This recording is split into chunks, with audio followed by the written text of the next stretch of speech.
Okay हो गया. नंतर बंदुकीचं action करा असे देखील म्हटले. माझ्या नादाला लागल तर हॉस्पिटलमध्ये जा, नाही तर स्मशानात जा. मी लागतो नादाला. चल चल, मी तुझ्या नादाला लागतो. त्या बंधू बिंदू काय आहेत ना, आम्हाला दाखवू नको. संजय पाटील आता नाव घेऊन बोलतोय मी. चल, हे शिवसैनिकांना बंदुका दाखवू नकोस तू. मी इथेच आहे भांडुपला. मी कधी या भाषेचा वापर करत नाही. बंदूक काय दाखवतो साल्या तुम्हाला? शिवसैनिकांना बंदूक दाखवतो? गद्दार माणूस. हे धंदे करायचे नाही. गद्दारी केली आहे ना, 50 कोटी गिळले आहे ना, मग नीट गप्प बसायचं. परत ही भाषा करायची नाही बंदुकीची. ती बंदूक तुझ्या घातली जाईल. चला, मला बोलायचं ते बोललोय मी. ही भाषा नाही करायची शिवसैनिकाशी. बंदूक काय दाखवतो तू आम्हाला? सिक्युरिटी काढून ये, जी तुला Z+ काय दिली आहे ना. चल आता बघतो मी. तुमचं संजय दिना पाटलांना थेट आव्हान. अरे सोड रे, गद्दारांना आव्हान आहे माझं. हे काय आम्हाला बंदूक दाखवतात साले? हे बंदुका दाखवतात का आम्हाला?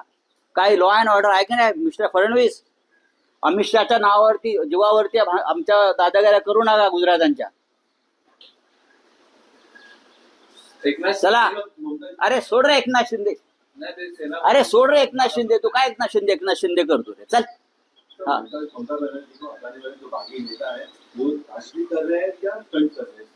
नहीं छोड़ दो. देखिए, ये पूरे देश में चल रहा है.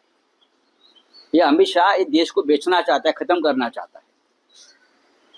देश के इतिहास में बहुत ही काले कुट का अध्याय लिखा जाएगा, उसमें अमित शाह जी का नाम रहेगा.